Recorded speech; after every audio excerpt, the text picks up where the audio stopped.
नमस्ते India, I am doctor पूजा और आप सबका स्वागत है मेरे चैनल में। आज हम लोग डिस्कस करेंगे बहुत ही basic topic that is DNA replication process का basic. So let's begin with the video.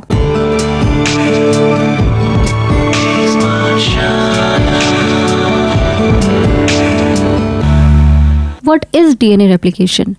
So DNA replication is the process by which two identical replicas of DNAs are obtained from the original DNA strand. ये एक ऐसा simple सा point है जो हम already discuss कर चुके हैं, बट फिर भी एक बार देख लेते हैं।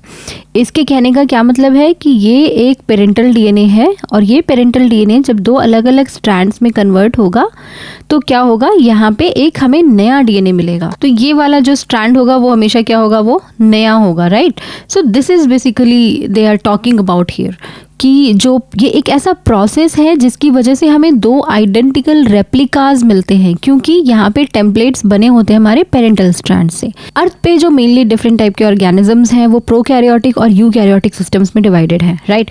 तो हमें ये जानना है कि प्रोकैरियोटिक और यूकैरियोटिक रेप्लिकेशन में क्या कोई डिफरेंस होता है या वो दोनों सिमिलर होते हैं। तो ये जानने के लिए कि इन दोनों में क्या कोई सिमिलैरिटी है या फिर ये दोनों डिफरेंट है। Basically prokaryotic and eukaryotic DNA replication कुछ मामलों में तो सिमिलर होते हैं और कुछ चीजों में वो डिफरेंट होते हैं। ये एक सिंपल सी वीडियो है यही चीज समझाने के लिए कि प्रोकैरियोटिक एंड यूकैरियोटिक डीएनए रेप्लिकेशंस में क्या क्या सिमिलैरिटीज एंड क्या क्या डिफरेंसेस होते हैं। तो जो डीएनए रेप्लिकेशन होता है ये एक ऐसा प्रोसेस है जो सेल के डिवाइड होने से पहले हो जाता है, यानी सेल को पहले ही डिसाइड करना पड़ता है कि हमें रेप्लिकेट करना है या नहीं करना है। दूसरा पॉइंट है, रेप्लिकेशन जो होता है वो सेमी कंजर्वेटिव नेचर का होता है। सेमी कंजर्वेटिव जो अभी जस्ट हमने डिस्कस किया कि पेरेंटल स्ट्रैंड्स होंगे वो दोनों अलग अलग होंगे और एक नया डॉटर स्ट्रैंड जो होता है वो उसमें ऐड हो जाता है। Let's discuss the major differences between the prokaryotic and eukaryotic replication. In case of prokaryotes also DNA जो होता है वो डबल स्ट्रैंडेड होता है। यूकैरियोटिक डीएनए जो होगा वो भी डबल स्ट्रैंडेड होगा, लेकिन ये सर्कुलर होता है और ये क्या होते हैं, ये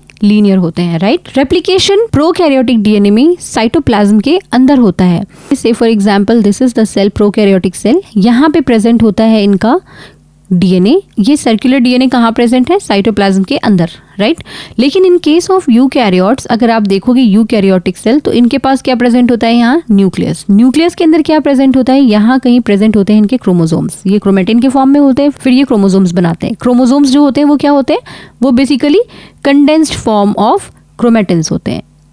इस वाले टॉपिक को मैंने पढ़ाया हुआ है, इसका लिंक मैं आई बटन में भी दे दूंगी और ये मैं आपको डिस्क्रिप्शन बॉक्स में भी इसका लिंक मैं डाल दूंगी। तो ये जो है ये क्या है, ये कंडेंस्ड क्रोमेटिन्स हैं, राइट। इसीलिए हम इनको क्या बोलते हैं, क्रोमोसोम्स बोलते हैं, क्लियर।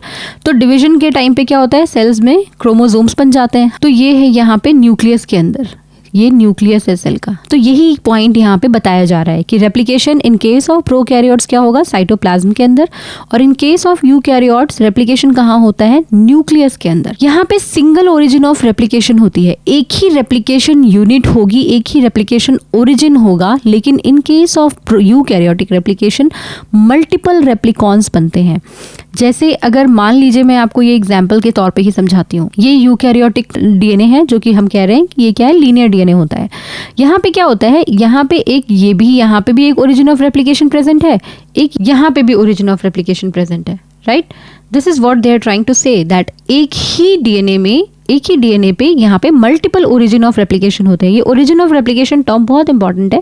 जब मैं डिस्कस करूंगी भी DNA replication in case of prokaryotes, तब मैं आपको और अच्छी तरह से समझाऊंगी कि ये किस तरह का और कितना एडवांस्ड रोल प्ले करते हैं। But in case of prokaryotes यहाँ क्या होता है, यहाँ पे प्रेजेंट होता है, say for example this is the circular DNA, इसमें एक ही जगह पे ओरिजिन ऑफ रेप्लिकेशन होता है, ठीक है। तो ये इसीलिए हम इसको बोलते हैं ये मोनो रेप्लिकॉनिक है, और ये क्या है, ये मल्टी रेप्लिकॉनिक है, क्लियर। यहाँ पे DNA polymerase 1 and DNA polymerase 3 both are involved for DNA replication. Here DNA polymerase alpha, delta and epsilon are involved for DNA replication. Replication proceed करता है यहाँ पे with the speed of 1000 base pair per second per fork. एक fork में ये जो speed होती है वो 1000 बेस पेयर्स की होती है। और इसका रीज़न मैं जब डिस्कस करूँगी आपके साथ प्रोकैरियोटिक रेप्लिकेशन, तब मैं आपको ये अच्छे से समझाऊंगी। और यहाँ पे रेप्लिकेशन जो होता है that will proceed with the speed of 100 base pairs पर सेकेंड पर फॉर्क। आप ये ना सोचना कि ये बैक्टीरिया में ज़्यादा स्पीड में क्यों हो रहा है और यहाँ कम स्पीड में क्यों हो रहा है, क्योंकि इसका एक रीज़न है। ये ऐसा गलती से नहीं लिखा गया है, ये एक्चुअल होता ही यही है कि ये 1000 बेस पेयर अप्रॉक्सीमेटली होता है, ये कभी भी एक्चुअल नंबर नहीं होते। तो ये अप्रॉक्सीमेटली 1000 बेस पेयर पर सेकंड पर फॉर्क में मूव करता है, और यहाँ पे जो रेप्लिकेशन प्रोसीड होता है वो 100 बेस पेयर पर सेकंड पर फॉर्क में। क्लियर? सो ये वाला जो स्लाइड है, इसमें जितने भी पॉइंट्स हमने डिस्कस किए हैं they are actually very very important. जितने भी तरह के एग्जाम्स आप देते हो बायोलॉजी रिलेटेड, उनमें कभी ना कभी किसी ना किसी फॉर्म में ये क्वेश्चन जरूर पूछा जाता है। जैसे कि बहुत जगह ये पूछा गया है डीएनए सर्कुलर होता है या नहीं होता है, या फिर ये रेप्लिकेशन कहाँ होता है, प्लस कितने, ये तो this thing is very important, plus this one. तो एक्चुअली ये पूरा स्लाइड ही बहुत इंपॉर्टेंट है। Just do remember few differences, जो ये बहुत मेजर डिफरेंसेस हैं, इनको आपको याद रखना है। See for example there is a mother cell. Mother cell का मतलब हो गया कि एक ऐसा सेल जिसको डिवाइड करना है, जिससे नेक्स्ट जनरेशन ऑफ सेल्स बनेंगी। तो उनमें जब माइटोसिस होता है तो उसकी वजह से क्या होता है, डॉटर सेल्स बनते हैं। क्योंकि say for example if this is a mother cell, तो मदर सेल होने की वजह से यहाँ पे क्या होगा, सेल डिवीजन होगा, और सेल डिवीजन के बाद यहाँ पे क्या करेंगे, ये 2 डॉटर सेल्स में डिवाइड हो जाएंगी। और सेल जो होते हैं वो या तो ग्रो करेंगे या फिर डिवाइड करेंगे। तो अगर ये ग्रो करते हैं, इन केस अगर इनमें ग्रोथ होती है, तो वो यानी कि सेल्स कौन से फेज में है, इंटरफेज में है। सेल्स जो है वो डिवाइड नहीं कर रहे हैं। जब डिवीजन नहीं होता, सेल्स ग्रोथ फेज में जाता है, यानी वो इंटरफेज में जाता है, जहाँ पे अमाउंट ऑफ साइटोप्लाज्म जो होता है वो क्या होता है, वो इंक्रीज हो जाता है। साइटोप्लाज्म यहाँ पे क्या होगा, ज्यादा होने लग जाएगा, और सेल का साइज जो होगा वो बड़ा होने लग जाएगा। राइट? इट मीन्स कि इंटरफेज क्या होता है, interphase consist of G1, S and G2 phase. तो ये तीनों फेजेस को मिला करके हम इंटरफेज बोलते हैं। तो अगर आपको थोड़ा सा याद हो इसके बारे में, तो मैं एक बार दिखाना चाहूंगी। G1 फेज जो होता है वो काफ़ी बड़ा होता है, फिर उसके बाद आता है S phase, that is synthesis phase, फिर आते हैं G2 phase and then mitotic phase. तो ये सेल साइकिल का सीक्वेंस होता है, आपको हमेशा याद रखना है। एग्जाम में क्वेश्चन बहुत बार पूछा जाता है कि आपको सीक्वेंस ऑफ इवेंट्स बताने होते हैं। ये मोस्टली CSR एग्जाम में नहीं पूछा जाता, नीट के एग्जाम में पूछा जाता है, ये पूछा जाता है गेट के एग्जाम में, DBT के एग्जाम में। तो वहाँ पे आपको ये सीक्वेंसेस याद रहने चाहिए, जैसे G1, S, G2 and then M। तो ये तीनों phase G1, S and G2, ये तीनों मिलकर के क्या बनाते हैं, इंटरफेज। और M phase is mitotic phase, यहाँ पे डिवीजन फेज होता है। G1 फेज क्या है, बेसिकली ग्रोथ फेज है। इसमें क्या होता है, बेसिकली ग्रोथ फेज में RNA, प्रोटीन, लिपिड्स, कार्बोहाइड्रेट्स, ये सब कुछ डबल हो जाते हैं, लेकिन DNA का डुप्लीकेशन नहीं होता। राइट? तो ये पॉइंट इंपॉर्टेंट है कि DNA डुप्लीकेशन ग्रोथ फेज में, G1 फेज में कभी नहीं होगा। S फेज, नाम ही S है, S का मतलब होता है यहाँ पे सिंथेसिस। ये वाला जो फेज है ये बहुत इंपॉर्टेंट है। यहाँ पे एक्टिवेशन होता है फर्स्ट रेप्लिकॉन का, यानी जो रेप्लिकेशन होगा वो किस फेज में होगा, S फेज में होगा। ये भी एग्जाम में पूछा जाने वाला क्वेश्चन है कि S फेज में यानी DNA रेप्लिकेशन किस वाली फेज में होता है। तो बेसिकली S फेज में DNA का रेप्लिकेशन होता है। इस फेज में क्या होता है, एक्टिवेशन ऑफ फर्स्ट रेप्लिकॉन, और वो जो होते हैं वो किस में होते हैं, यूक्रोमेटिन में। यूक्रोमेटिन जो होते हैं वो बेसिकली क्या होते हैं, एक्टिव एरियाज, जहाँ पे जीन्स जो है वो काफ़ी एक्टिव है, वहाँ पे DNA का रेप्लिकेशन जो होता है, रेप्लिकॉन का फॉर्मेशन जो होता है वो स्टार्ट हो जाता है। फिर आते हैं G2 फेज। G2 फेज में और ज़्यादा सेल की ग्रोथ होगी, more cell growth, proteins and organelles, इनका फॉर्मेशन होगा, क्योंकि DNA का सिंथेसिस ऑलरेडी हो चुका है। अब यहाँ पे क्या होता है, प्रोटीन और ऑर्गेनल्स का फॉर्मेशन होता है। राइट? फिर आते हैं रीऑर्गेनाइजेशन ऑफ कॉन्टेंट्स होते हैं यहाँ पे फॉर माइटोसिस, बिकॉज G1 आया, G1 से S आया, S से G2 आया, G2 के जस्ट बाद क्या आना है, माइटोसिस।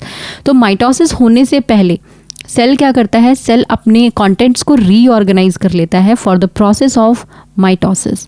सेल डिवीजन वाला जो फेज आता है, इसको इनिशिएट होने से पहले ही यहाँ पे सारी प्रिपरेशन हो जाती है। यहाँ पे वो सारे प्रोटीन्स बन जाएंगे जो सेल को डिवाइड करते वक्त चाहिए होते हैं। तो ये एक बहुत ही बेसिक सा कॉन्सेप्ट था कि कैसे DNA जो है वो रेप्लिकेट करते हैं, क्या क्या उनकी प्रिपरेशंस होती हैं, और क्या डिफरेंसेस होते हैं प्रोकैरियोटिक DNA रेप्लिकेशन में एंड यूकैरियोटिक DNA रेप्लिकेशन में। सो आई होप आपको ये वीडियो अच्छी लगी होगी। अगर आपको ये वीडियो पसंद आई है तो please share this video with your friends and like my content and subscribe to my channel. और आप मुझे फॉलो कर सकते हैं इंस्टाग्राम और फेसबुक पर भी। तब तक के लिए all the best, bye bye.